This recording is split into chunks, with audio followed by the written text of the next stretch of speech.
6 Music. You are now entering parallel universe. And wipe your feet on the way in. Marc Riley, BBC 6 Music. Eternally thankful.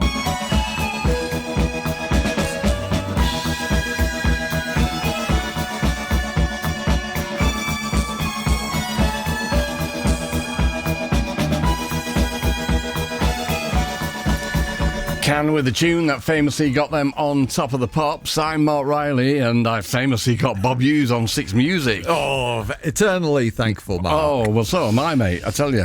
So, that's great, isn't it? Melody Maker, we're looking at 29th of January 1977. OK, so Can I Want More was technically the year before, but it sort of spilled over into the news stories here. It was a slow burner, was it? It was. It says here, Can, whose single I Want More was one of the surprise hits of 76, planned a long British tour in March. The last one, originally scheduled to capitalise on the success of the single, was cancelled when keyboardist Erman Schmidt was injured in a fall last October. Then it goes through the dates, some of them including Doncaster Outlook, Maidenhead Skindles, Huddersfield Polytechnic and Plymouth Woods Leisure Centre. How great. It's not the hardcore venues and cities, that is it? Maybe Not at all. Not at all. I mean, Melody Maker, as we've commented before, was a really thick paper at this point, wasn't there? But looking through this, 5 pages as a drums and percussion supplement. Well, it was a musician's paper, wasn't it? It was. So on the front page here, plans are afoot for both David Bowie and Iggy Pop, whom he now manages, to appear in Britain this year. Bowie, whose controversial new album Low is at number 17 in Melody Maker's charts, more of which in a bit, wants to do a tour in the autumn with Brian Eno on keyboards, Tony Visconti on bass and Ricky Gardner on guitar. All 3 played on Low, of which Visconti was the co-producer with Bowie, and Eno's ideas are said to have influenced strongly Bowie's decision to make an experimental album. The second side of Low is almost completely electronic, as we know. On the tour, he'd like to perform this mood music, which has affinities with that of German groups like Tangerine Dream and Kraftwerk, and of Eno's own records. Meanwhile, Iggy Pop, who's become a cult hero for his onstage excesses, is due to begin a tour of Europe and America next month, of which 3 dates should be in Britain. His new album, produced by Bowie in France, is called The Idiot, after a 1906 painting Bowie found of a hunched man who is said to look remarkably like Iggy. No offence. Right. Do you know, I've never heard Bowie described at any point as Iggy's manager before. No, that's a new one. But yeah, more on Bowie in a bit. On the news, Curved Air have split up for the second time, but they intend to reform at the end of the year. They first disbanded in 1972, then got together with a different lineup.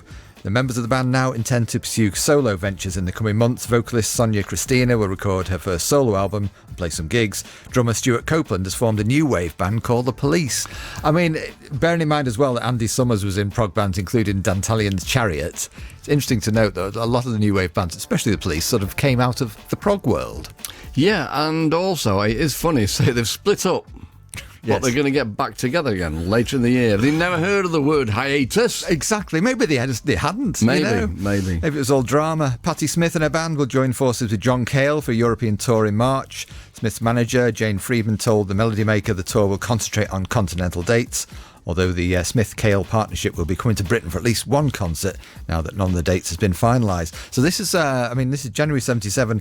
Patti Smith fell off stage not long ago, I think about a week after this. Famously, she was playing with Bob Seger in Florida, wasn't she? And she fell off stage and injured a vertebrae, and that was the end of that. Roy Harper's finalised the complete schedule for his forthcoming British tour, which coincides with the release of his new album, Bull and a Ming Vase.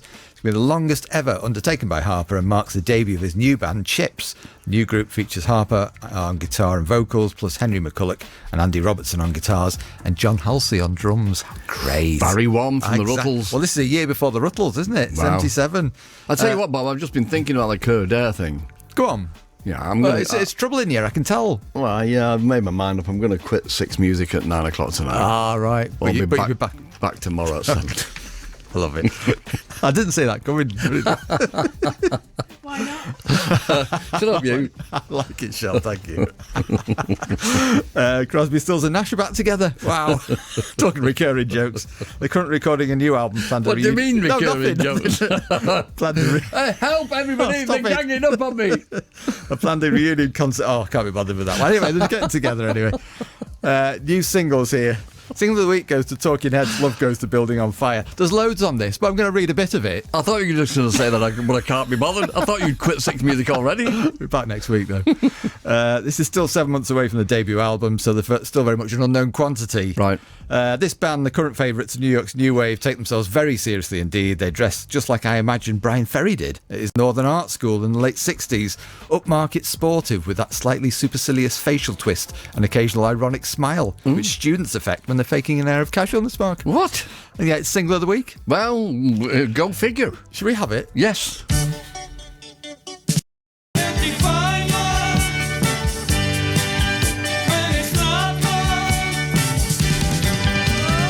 Talking Heads, Love Goes to Building on Fire, Marc Riley, Bob Hughes, Parallel Universe. Melody Maker, 29th of January 77. In the news, Alan Price becomes one of the first rock artists to appear at London's newest venue, the Wembley Conference Centre, in March. However, his appearance at the £14 million Conference Centre, which is right next to the Empire Pool at Wembley Stadium, does not mean the venue is open to all rock acts. A spokesman said this week, there will be groups appearing there, I'm sure, but I would hesitate to say rock groups. Let's say that the Conference Centre is slightly more sedate than the Empire Pool. Can't work out if that's damned by faint praise for Alan Price there. Yeah, he wasn't a rock act, was he? No, he certainly wasn't. I mean, I like some of those Jarrow song and that he put out in the 70s, but... Oh, yeah. I know what you're saying. So Brian Eno, obviously they had Melody Maker had access to Brian Eno this week, so not only have they gotten to talk about the Bowie album Low, but just a day in his, a week in his life, it says here. So for example, let's see, it says on a Thursday, he says, I've been writing, I've been trying to write some music with little success. All I can think about is how much I'd like to be sitting alone in the cinema. Accordingly, I decided to embark on a serious course of film watching and leave for Soho with this plan in mind to spend as much day at the cinema as possible. So he goes to see The Enforcer with Clint Eastwood, then King Kong and the Battle of Midway. Nice. Not bad. On Monday, this is probably how rock stars live. I receive a letter from Robert Fripp, a reply to the one I wrote to him suggesting we get together again soon. He says, I'm prepared to work with you only if you buy from me a brand new sex toy. He goes on to describe its sophistication and versatility and requests that I send him £28 immediately before your career suffers further by delay. In the afternoon, Phil Manzanera and Bill McCormick visit. Phil talks about his album To Be, which shows signs of being very impressive. Then we go and visit Paul Rudolph of Hawkwind, since I'd suggested that he might be able to lend Phil a 4-track recorder. On returning, we'll listen to David Bowie's new album. We talk about his continual ability to defy prediction and his ability to knot together the many disparate strings of new music. Wow. So that's his Thursday. So then there's a big spread here. We can't go into it all. And we won't. Brian Eno and Tony Visconti tell Michael Watts about the making of Bowie's Low. Visconti says he's so full of ideas, I have to edit him.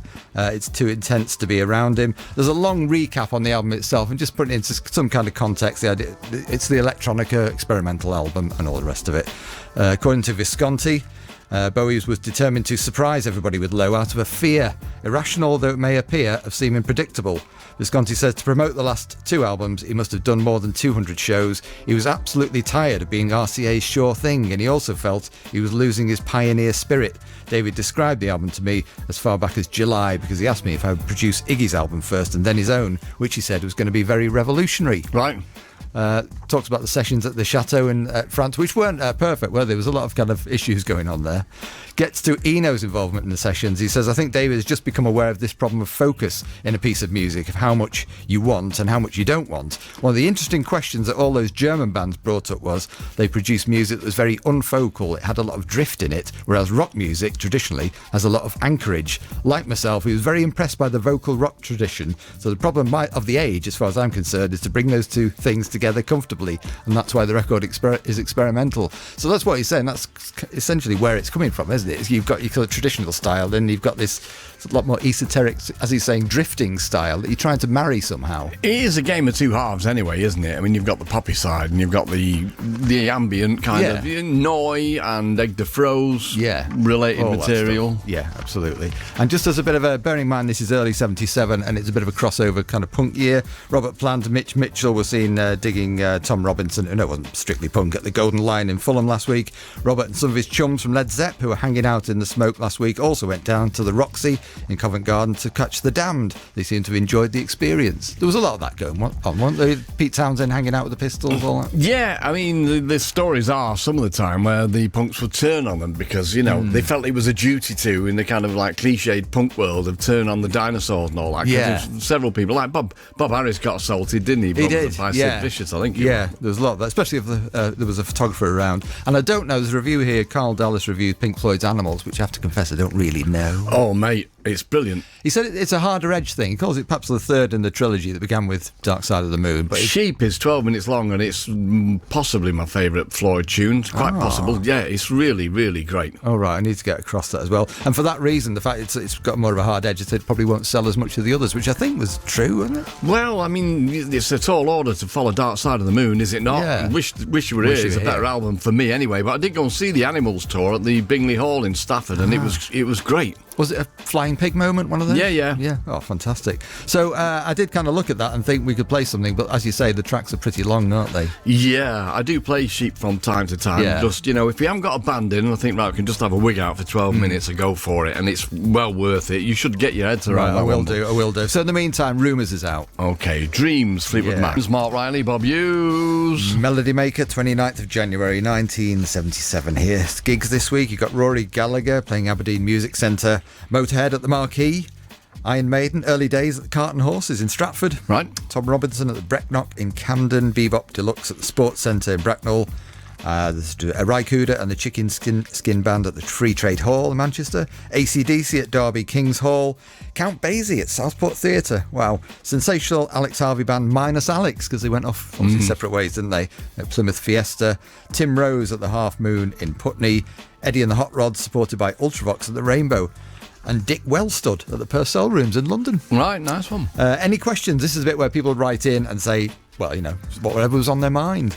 Somebody wrote in, what sort of shoes did David Bowie use on stage at Wembley to demonstrate his dancing skills? Answer, David didn't wear dancing shoes at Wembley, they were black loafers. It was all a bit sharp. Hey, Kurt, this. That's from DeWitt Public Relations in Los Angeles. Elsewhere, Michael Blackwood of Epsom says, please list all the equipment currently being used by the Straubs. And they do.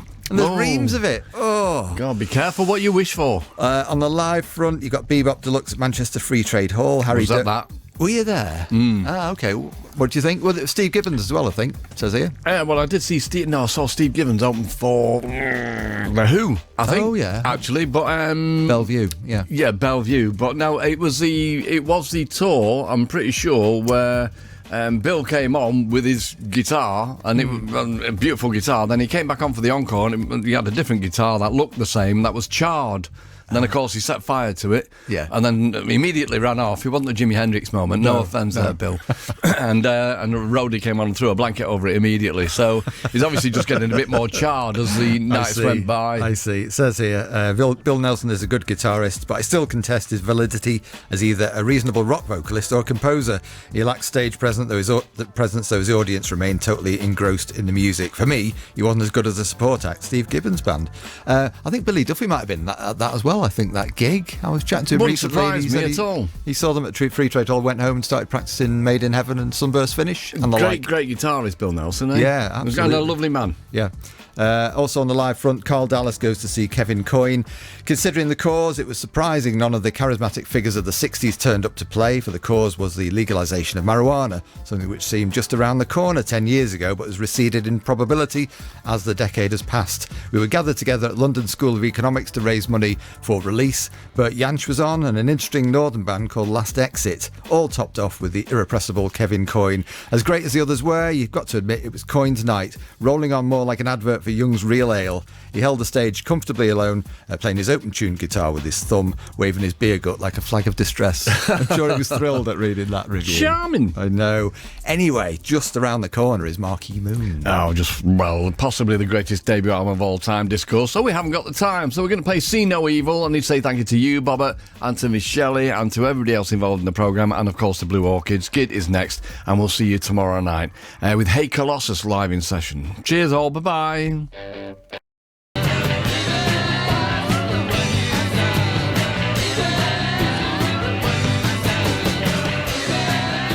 Prepare to exit the parallel universe. Marc Riley, BBC Six Music. And shut the door on your way out.